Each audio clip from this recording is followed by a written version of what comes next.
Hello student, welcome to this video class 12th biology के एक और नई वीडियो में आप सबका स्वागत है। इस वीडियो में हम बही प्रजनन युक्तियाँ यानी कि आउट ब्रीडिंग डिवाइसेस क्या होता है, एनसीईआरटी में बहुत ही इंपॉर्टेंट आपका ये टॉपिक दिया गया है। क्वेश्चन आपको पूछा जाता है बही प्रजनन युक्तियाँ यानी आउट ब्रीडिंग डिवाइसेस से आप क्या समझते हैं, विस्तार से समझाइए।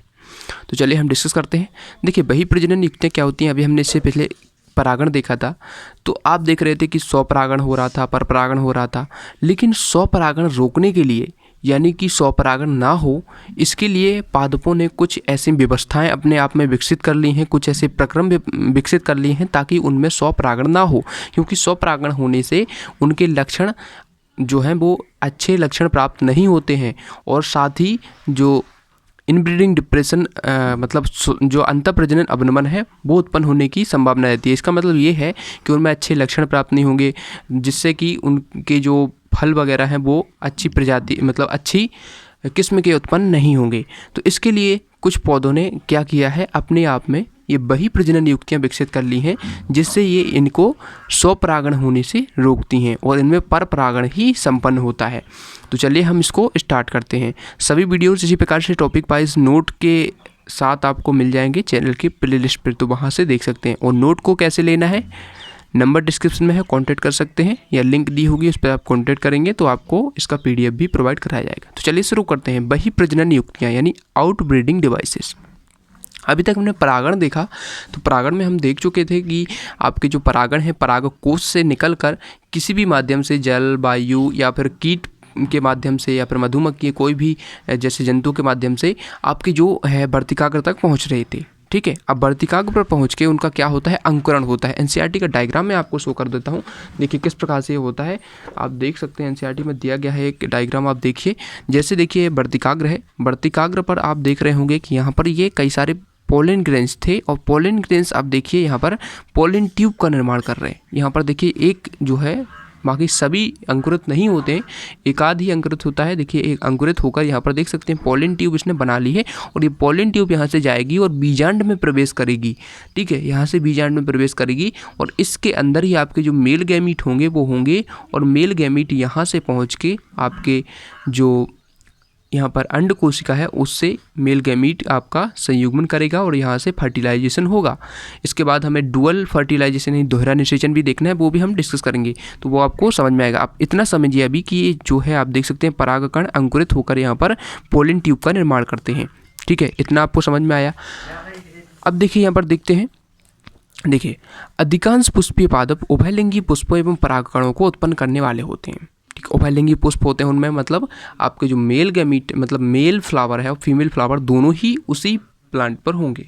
ठीक है, अतः ऐसी स्थिति में स्वपरागण की संभावना अधिकाधिक होती है। जैसे उसी पर आपका क्या है, जो नर पुष्प है उसी पर मादा पुष्प है, तो दोनों में स्वपरागण होने की संभावना अधिक हो जाती है। परंतु निरंतर स्वपरागण के फलस्वरूप उत्पन्न पौधों में अंतःप्रजनन अवनमन इनब्रीडिंग डिप्रेशन की संभावना बढ़ जाती है। अंतःप्रजनन अवनमन क्या होता है, इनब्रीडिंग डिप्रेशन ये होता है कि जैसे कोई पुष्प है उसमें स्वपरागण बार बार होते जा रहा है, तो उसमें नए लक्षण नहीं आएंगे।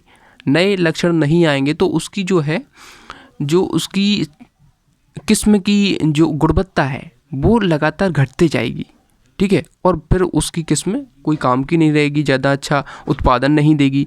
तो इसलिए ये इनब्रीडिंग डिप्रेशन की संभावना बढ़ जाती है। इसकी रोकने के लिए ही ये क्या बहीजन प्रजनन युक्तियाँ ये पादप विकसित करते हैं। ठीक है, बढ़ जाती है। उसके बाद देखिए, जो प्रजाति के विकास और अनुकूलन संभावना में ह्रास पैदा करती है।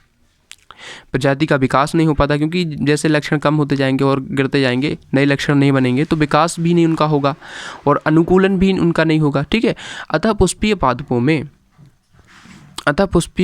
में बहुत सारे उपाय एवं प्रक्रम विकसित किए हुए हैं जो स्वपरागण को हतोत्साहित मतलब उसको रोकते हैं, तथा परपरागण को प्रोत्साहित मतलब उसको करवाते हैं। तो परपरागण करवाने के लिए ही ये बड़ी प्रजनन युक्तियाँ बनाई जाती हैं। ऐसे प्रक्रम निम्नलिखित हैं। तो देखिए प्रक्रम हम देख लेते हैं कौन कौन से ऐसे प्रक्रम हैं। पहला देख सकते हैं आप, पराग अवमुक्ति एवं वर्तिकाग्र ग्राह्यता का असमकालिक होना। असमकालिक का मतलब क्या, देखिए जो पराग अवमुक्ति है मतलब परागकण जब निकलते हैं, और वर्तिकाग्र ग्राह्यता मतलब वर्तिकाग्र आप जो परागकण ग्रहण करने के लिए सुटेबल होता है, वो दोनों का समय है जो अलग अलग हो जाएगा। असमकालिक का मतलब है कि मतलब पराग निकल पहले जाएंगे और वर्तिकाग्र बाद में ग्राही होगा, मतलब लेने के लिए बाद में ग्राही होगा। जिससे यदि परागकण पहुँचे भी वर्तिकाग्र के पास तो उसको ग्रहण नहीं करेगा क्योंकि उसकी ग्राह्यता खत्म हो चुकी होगी। तो असमकालिक होना मतलब अलग अलग होगी। तो देखिए कुछ प्रजातियों के पुष्पों में पराग अवमुक्ति एवं वर्तिकाग्रहता एक साथ नहीं होते। या तो वर्तिकाग्र के तैयार होने से पहले ही पराग अवमुक्त कर दिए जाते हैं या पराग झड़ने के काफ़ी पहले ही वर्तिकाग्रहता समाप्त हो जाती है।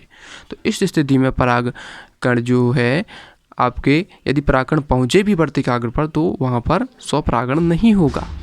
ठीक है, तो जाहिर सी बात है जब स्वपरागण नहीं होगा तो परपरागण ही होगा, क्योंकि जब वर्तिकाग्र ग्राह्यता होगी तो हो सकता है किसी दूसरे पुष्प के परागकण यहाँ पर आ जाएं तो यहाँ पर परपरागण हो जाएगा। ठीक है, आगे देख सकते हैं परागकोश एवं वर्तिकाग्र का स्थान भिन्न होना।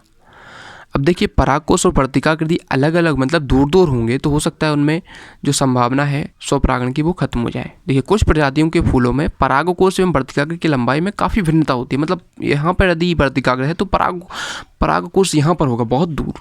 ठीक है, तो जिससे पराग वर्तिकाग्र के संपर्क में नहीं आ पाते, जिससे स्वपरागण की संभावना रुक जाती है। ठीक है, स्वअसमंजसता यह एक वंशानुगत प्रक्रम है जो एक ही पुष्प के परागकण को या एक ही पादप के परागकण को उसी पुष्प या उसी पादप पर स्थित पुष्प के बीजांड के साथ निषेचन को अवरुद्ध करता है। यह स्वपरागण को रोकता है। स्वअसमंजसता मतलब यदि वो पहचान लेगा कि ये उसी पुष्प का है तो उसको एक्सेप्ट नहीं करेगा वो वर्तिकाग्र। ठीक है, तो इस प्रकार से स्वअसमंजसता होता है। और एक लिंगी पुष्पों का उत्पादन देखिए, अब देखिए एक लिंगी यदि पुष्प होगा किसी पादप में तो जाहिर सी बात है कि उसमें स्वपरागण हो नहीं सकता। किसी दूसरे पादप का पुष्प ही आएगा तभी उसमें परागण होगा।